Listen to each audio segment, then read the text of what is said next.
એ ગોરાએ બાપુ ખોદી નાખ્યો, માટી જેવી માટી કરી નાખી. ભાંગેલ ભુજાયું એનું ભાંગેલ માથું ભાંગી ગયા છે બાળકના બે પગ. અંગનો આકારી કે મળે નહીં, જેના હાડ કે હાડ કાયલ એવું પગના એવું માટી માંથી એ જી મળ્યું એ જોતા મારી મારી મારી નજરે ચડ્યો એવા શ્રી હરી તમને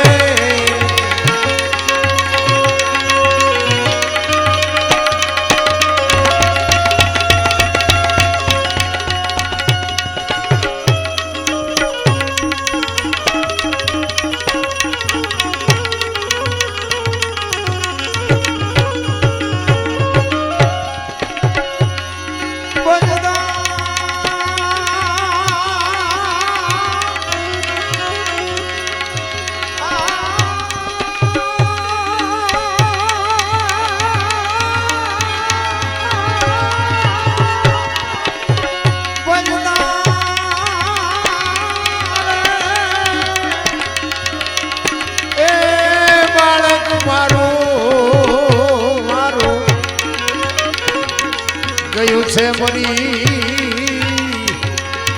એ એવું ધ્યાન ધરીને એ એવું ધ્યાન ધરીને એ એવું ધ્યાન ધરીને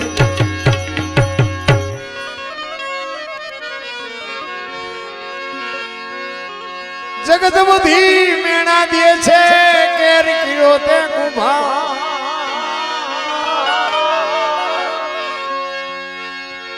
જગત ને ભગત ને બાપુ કોઈ દી મેળ નથી પડ્યો. દુનિયાને પૂછીને ભક્તિ કરો ને તમારો મેળ ન પડે. જગત ને ભગત ને બેને વિરોધ જ આલ્યો છે છેક થી. આ અમે આ છેઠ આવ્યા છે ને અમારી કઈ કઠણાઈ હોય ને વાગે ભાંગે અમને હવારે ગામ હાંટિયો ન થઈ જાય. આ ભગત ના દીકરા જીયા તા ઠેઠ સાણા સુધી હાલ હાલ નો ખબર હોય એને ઢળી લઈ આવે આપડા ઘીરે હાલ ને બાપુ કેટલાક સોલાણા જોતા આવી. ભગત ને જગત ના કોઈ મેળ જ ન પડે.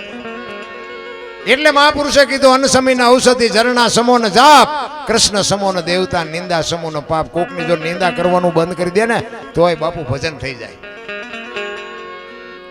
એક ગામડા એક દ્રષ્ટાંત આપી દો. એક ગામમાં 4-5 સાધુ આવ્યો એટલે સોરા પાસેથી નીકળ્યા. વધારાનો માલ તો બધો સોરે જ હોય.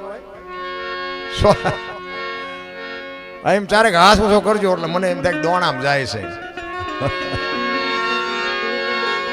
એટલે અહીંયાથી નીકળ્યા ને એટલે કે અમારે હરિહર કરવું છે, કોઈ ઘર ખરું? એ કે આમ છેલ્લે હાલ્યા જો એક ઘર છે ને અહીંયા બધા આવે, સાધુ બાવા સાધુ બધા અહીંયા આવે. ગયા પતિ પત્ની બે બાપુ ખોડિયા જુદા ને જીવ જેનો એક બાપુ એવા બે દંપતી સાધુ સંતનો ઉતારો આવ્યા કે ભાઈ અમારે હરિહર કરવું છે. કે કાંઈ વાંધો નહીં બાપુ બેહો, હું મારા ઘરના ને કહું રોટલા બનાવી દે. એ કે ના, તમારા ઘરના ને કહેવાય કે બોટ બેડું પાણીનું ભરી આવે અને કાચું સીધું આપો, અમે અમારી હાથે રસોઈ બનાવી લઈશું. એટલે બેન પાણી ભરવા માટે ગયા. પહેલા તો ગામના કુએ પાથરમાં ભરવા જવું પડે. એટલે બેન પાણી ભરવા ગયા. અહીંયા બેડાના આમ ઉટકી સાફસૂફ કરી અને ગંગાજળ જેવું પાણી બાપુ હેલ ભરી અને બેન હરખાતી હાલી આવતી કે આજે અમારા ઘરે સાધુ આવ્યા, આજે અમારા ઘરે સાધુ જમશે. પણ રસ્તામાં કેડામાં એક પ્રસંગ બન્યો. બેન હાલી આવતી હતી ને એમાં આગળ કેડામાં નાગ ને નોળીઓ બાંધતા હતા. બેન ઉભી રહી ગઈ. એટલે ઘડીક બેન ઉભી રહી ને એટલે નોળિયાએ નાગ ને મારી નાખ્યો. નોળીઓ વ્યો ગયો. ઉપર હમણી ઉડતી હતી. આ નાગ છે ને હમણીનો શિકાર છે. એ ઉપરથી હમણી જોઈ ગઈ જબાંગ ઝાકલે નાગ માથે પડી અને નાગને વચ્ચેથી ચાંચે પકડી અને ઉપાડી અને ઉડી. એ મોઢું પૂંછડું બે લબડતા મોઢામાંથી ઝેરના 2 ટીપા પીડ્યા. એ બેન માથે જે હેલ છે ને હેલમાં પીડ્યા. એ બેન ને નથી ખબર. જો હાજરા હાથ વચ્ચે રેન ધાર્યું ધણીનું થાય. બેન તો હરખાતી આવી ઘરે. ફળિયામાં એના ઘરવાળા બેઠા છે, સાધુ બેઠા છે, બધું તેલ ને ગોળ ને બધું આપેલું. અને અહીંયા બેને હેલ ઉતારીને કીધું કે લ્યો બાપુ આમાંથી રસોઈ બનાવીને જમી લ્યો. એમાંથી રસોઈ બનાવી અને જેમાં અડધી કલાક પોણી કલાક ને કલાક થઈ 5 સાધુ સ્વર્ગસ્થ થઈ ગયા. બે જણા વિચાર કરે આ શું, આપણે કાચું સીધું આપ્યું, ચોખ્ખું પાણી આપ્યું, એમની હાથે રસોઈ બનાવીને બન્યું શું? બે માણા મૂંઝાણા.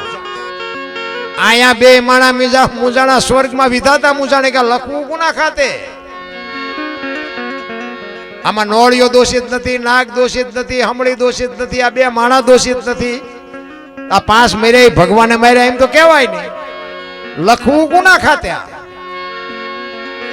ભોળાનાથ પાસે વિધાતા જાય છે કે પ્રભુ આવો એક પ્રસંગ બન્યો છે, હવે લખવું કોના ખાતે? ઈ કે નોટ ને પેન લઈ લે, હાલ મારી હારે. ઈ જ ગામમાં આવ્યા તાર રીતિ સીધી તો ઘડિયાળના કાંટે આવી જ જઈ હોય. ત્યાં સોરા પાસેથી નીકળ્યા. ઈ કે ભાઈ હરિહર કરવું છે, કોઈ ઘર ખરું? તો કે હાલા જવા આમ છેલ્લે કાલ 5 ને માર્યા સાથ તમારો વારો. ભગવાન કે લખ્યા આમના ખાતે, ભલે આવડા ભોગવે. ઈ કેમ મર્યા ઈ મને ખબર છે, આ સોવટી અમને ખબર છે. ઈ કે લખી કે ભલે ભોગવે. એટલે કીધું અનુસમીના ઔષધિ ઝરણા સમોન જાપ, કૃષ્ણ સમોન દેવતા નિંદા સમોન પાપ. બાપુ કાને સાંભળેલું નહીં, નજરે જોયેલું ખોટું પડે. તમારે મારે તો બોલવું છે કઈ ને હાલવું છે કઈ, અને દુનિયાને શિખામણ દે છે. એ પતે એવું જ નથી. ભજન બાપુ સંતના શરણ સિવાય સમજાય બમજાય નહીં. એક જ તમને વાત કરી દઉં. હમણાં રઘુભાઈ સાખી કીધી હતી ને, જો કે સાચી બોલ્યા હતા એટલે કહેવાય, નકર તો ન કહેવાય, કોઈને ખોટું લાગે. ગૌરી તમારા પુત્રને મધુરા સૌથી સમરીય મોર એમ કીધું હતું ને. પણ તમે જોજો લગભગ કલાકારો ગાતા છે ને, કોઈ કલાકાર ખોટા છે મારો કોઈ દાવો નથી. હો ભાઈ, હા મારે વિરોધ કોઈને યાર કંઈ છે. પણ અમારા ગુરુ મહારાજ એવું કહેતા કે તમને વાણીની જો પૂરેપૂરી ખબર ન હોય ને તો તમે ગાતા નહીં ને, કે વાણીનો દોષ લાગશે. હા, વાણીનો દોષ લાગે. મારો આત્મા ન સ્વીકારે તો એ તમને સમજાતું એક ન સમજાતું એથી મતલબ નથી, પણ એ કે તું તો સમજસ ને, અને ખોટું ગાઈ નાખ ને તો કે તને દોષ લાગશે. ન સમજાતું એટલું કાપી નાખો, સમજાય એટલું જ બોલો. એટલે ઈ તમે લગભગ કલાકારો એમ ગાય કે ગૌરી તમારા પુત્રને મધુરા સમરે મોર. હવે મોર ને ગણપતિને શું હગું શું થાય? એમ છે જ નહીં. રઘુભાઈ ગાઈ હતી ને એમ છે. ગૌરી તમારા પુત્રને સૌથી સમરીએ મોર. આ 33 કરોડ દેવ છે ને, માં તારા દીકરાને બધાયની પહેલા સમરીએ એમ કીધું છે. આ તો જીન પા હવળું પડે એને પાટીઓ મીડિયા કાઢવા, અને પાછા તો એમ કે ભારે મજા આવી, ભારે મજા આવી. શું જીવ હેઠે ફૂટલા પાત્રમાં રહેતું છે. એક વાણી કહે છે, પેલા મેં જન્મ્યા પછી જન્મ્યા બડા ભાઈ, ધામધૂમથી મારા બાપા જન્મ્યા ને પછી જન્મી મારી માં. વહા ભાંગી નાખે કે નહીં કહો? પેલા હું જન્મ્યો, પછી મારા મોટા ભાઈ જન્મ્યા, પછી મારા બાપા જન્મ્યા ને પછી મારી માં જન્મી. હોય આવું? હું કહું છું હોય. લ્યો, એ તમને ન સમજાય તમારો પ્રશ્ન છે. અને આના માટે સદગુરુ જોવે, સંત જોવે, ભજનાનંદી પુરુષ જોવે. એમ નામ ન સમજાય. બાકી 100% સાચું. ભોળાનાથનો દીકરો ગણપતિનું માથું કે ભોળાનાથે કાપ્યું, હાથીનું લગાડ્યું. તે હું એમ કહું છું કે કાપ્યું ત્યાં જ નહીં પીડ્યું, હાથીનું કામ લગાડ્યું. આ બધું મગજમારી વાળું છે. આમાં તો ઊંડા ઉતરો ને, જો ગુરુ મહારાજ વ્યવસ્થિત હોય તો વાંધો નહીં, બીડીયું ઠૂઠા વીણતા થઈ જાવ. હા, એવું હાવ હેલું નથી.